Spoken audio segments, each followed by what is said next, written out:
Bonne journée. Si vous vous demandez s'il vaut la peine d'acheter une Kia Cerato de 3e génération et quels problèmes vous pourriez rencontrer lors de son fonctionnement, alors vous êtes au bon endroit.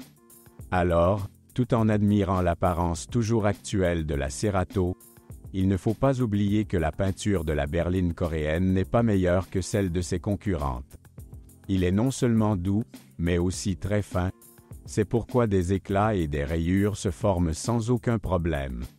Si la voiture n'a pas été repeinte ou n'a pas été protégée par un film spécial, les moindres éclats peuvent être détectés un peu partout. Sur les passages de roues, sur le bord d'attaque du pare-choc et même sur le toit. Cependant, il n'y a pratiquement aucun exemple parmi la Kia Cerato qui aurait l'air carrément mauvais. En règle générale, tout se termine par de petits jetons. De plus, la carrosserie de la Kia Cerato n'est pas sujette à la corrosion. Ce n'est que sur quelques exemples que des éclats sur les montants A et le bord d'attaque du toit peuvent commencer à fleurir. Heureusement, dans la plupart des cas, de tels problèmes ont été remarqués par les propriétaires au stade du gonflement de la peinture, après quoi les éléments endommagés ont été repeints par les concessionnaires Kia dans le cadre du service de garantie. Au début, les propriétaires de Cerato localisés se sont plaints d'un assemblage bâclé. Quant au point faible, le pare-brise en fait sans doute partie. Non seulement il est rapidement déteint par les balais d'essuie-glace, mais il est également sujet aux fissures dues au changement de température. Ce n'est pas pour rien que les propriétaires expérimentés de Cerato utilisent très soigneusement les vitres chauffantes dans la zone où reposent les essuie-glaces et essaient de ne pas chauffer inutilement le pare-brise. Un autre problème typique est la buée sur les optiques avant.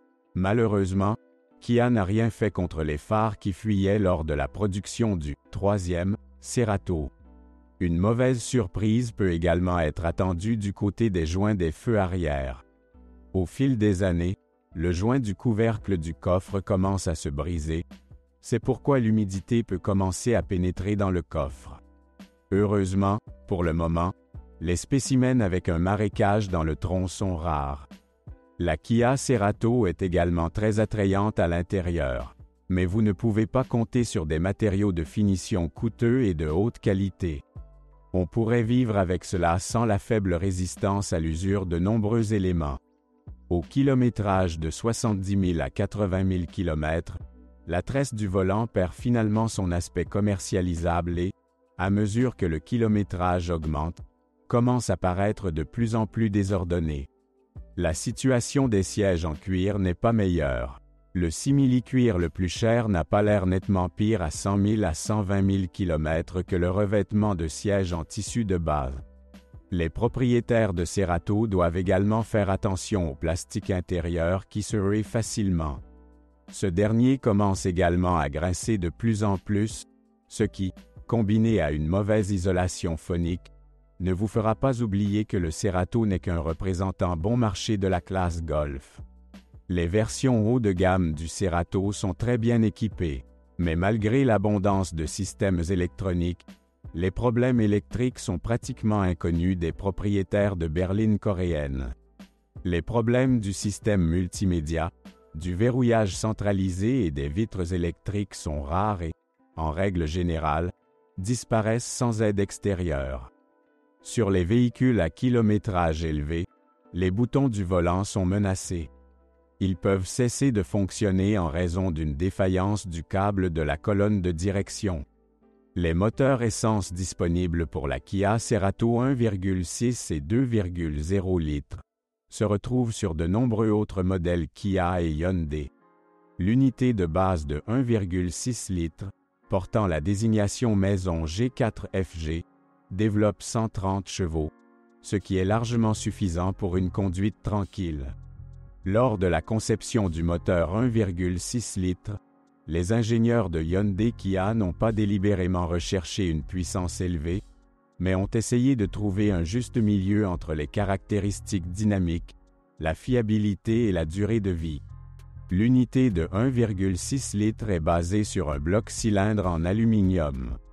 Beaucoup de nos passionnés de voitures pensent qu'une telle solution technique, complétée par des chemises en fonte, sèche, ne contribue pas à la fiabilité, mais une véritable expérience d'exploitation montre qu'un moteur de 1,6 litres peut facilement supporter au moins 250 000 km avant une révision majeure. De plus, il existe de nombreux cas où un moteur de 1,6 litres a résisté calmement à 350 000 à 400 000 km. Ensuite, vous avez le choix entre deux options. L'alésage des chemises étant assez compliqué, le moteur G4FG n'est souvent pas réparé, mais remplacé par un moteur similaire d'occasion. Cependant, les artisans nationaux ont prouvé depuis longtemps que, s'ils le souhaitent, ils peuvent percer les vieilles chemises, après quoi le remplacement du groupe de pistons ne sera pas difficile. Et étant donné le grand nombre de voitures équipées d'un moteur G4FG de 1,6 litres, les artisans spécialisés dans cette unité particulière parviennent à la restaurer même après des soupapes tordues ou une forte surchauffe. Quant à la maintenance, elle se résumera au remplacement programmé des fluides techniques. De plus, tous les 90 à 100 000 km, il est nécessaire de mettre à jour la chaîne de distribution. Une autre procédure obligatoire consiste à régler le jeu des soupapes, qui s'effectue à l'aide de poussoirs spéciaux. Le catalyseur est considéré comme un point relativement faible du moteur 1,6 litres. Si vous faites fréquemment le plein avec du carburant de mauvaise qualité, celui-ci commencera à se détériorer après un kilométrage de 100 000 km. Lors du ravitaillement dans des stations-service éprouvées, la destruction commencera un peu plus tard, après un kilométrage de 150 à 170 000 km. Dans tous les cas, les plus petites particules de céramique se retrouveront dans les chambres de combustion, ce qui peut entraîner la formation de éraflures. Cela entraîne à son tour l'apparition de brûlures d'huile et une réduction globale de la durée de vie du moteur. Une autre raison possible de l'appétit pour le pétrole est la surchauffe du groupe motopropulseur.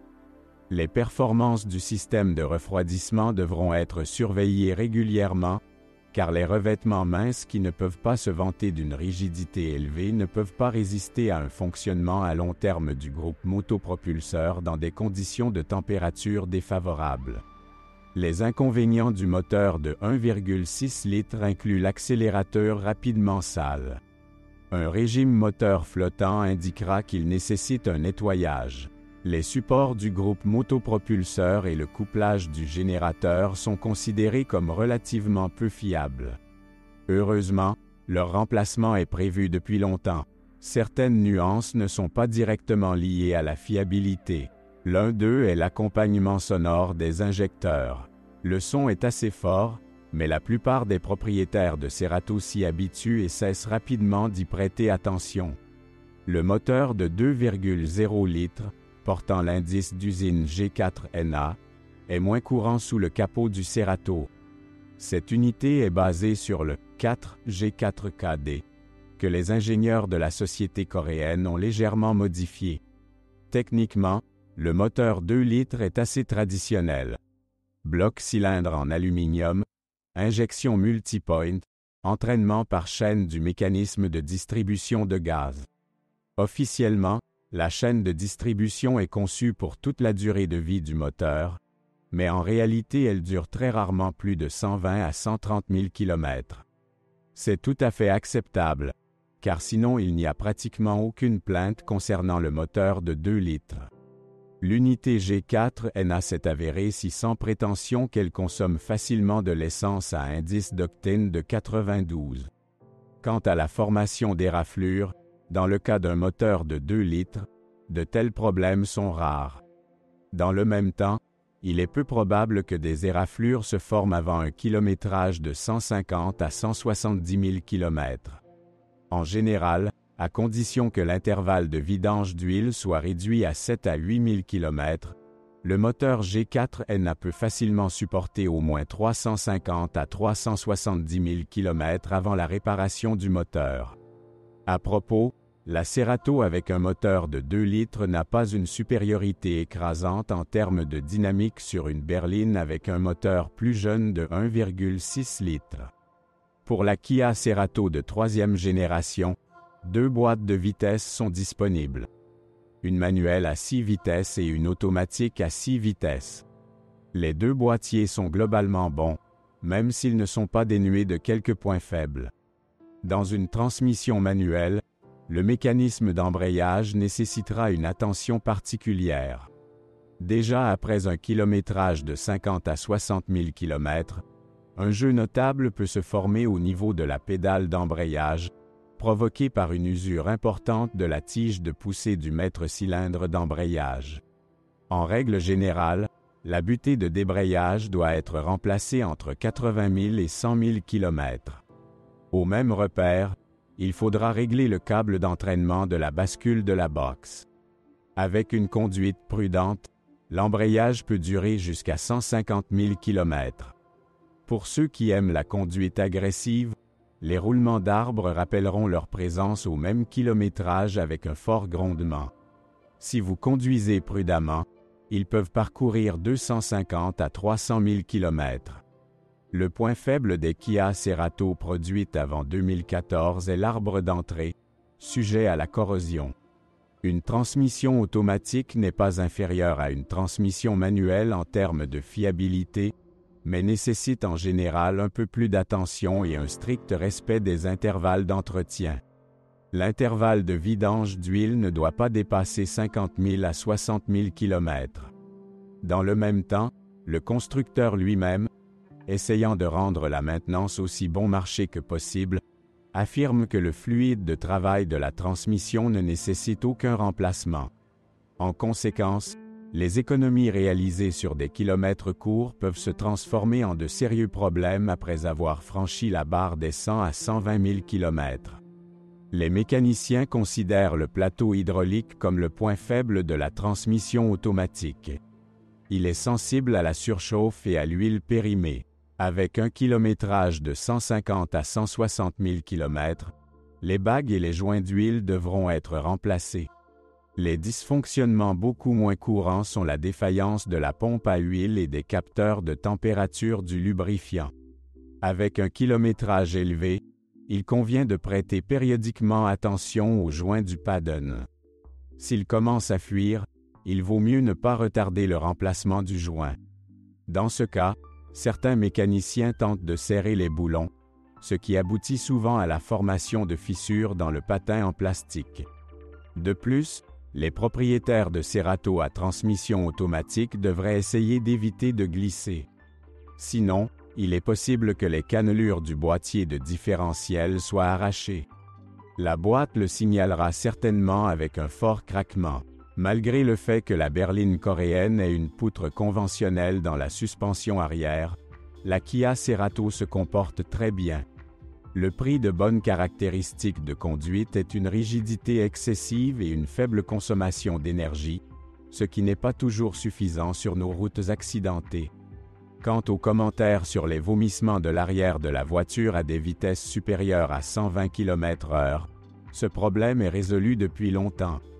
Au début, les propriétaires eux-mêmes recherchaient une combinaison appropriée de ressorts et d'amortisseurs, et un peu plus tard, leurs caractéristiques ont été révisées par la société coréenne elle-même.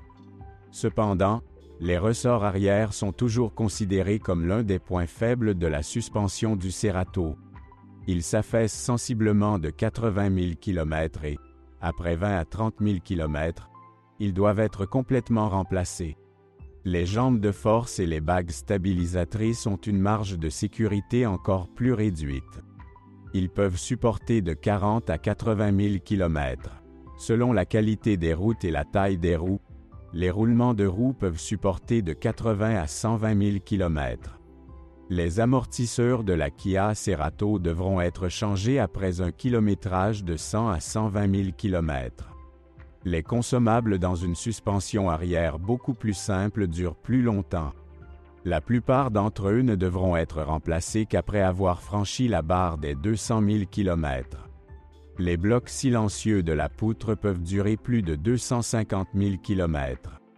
La direction Cerato de 3e génération utilise un mécanisme de direction assistée électrique. Comme sur la berline précédente de 2e génération, La bague de crémaillère de direction droite se brise rapidement et commence à cogner après un kilométrage de 80 à 100 000 km.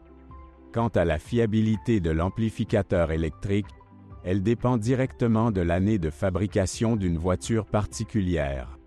Sur les Ceratos sortis avant le restylage, l'unité est plus fiable.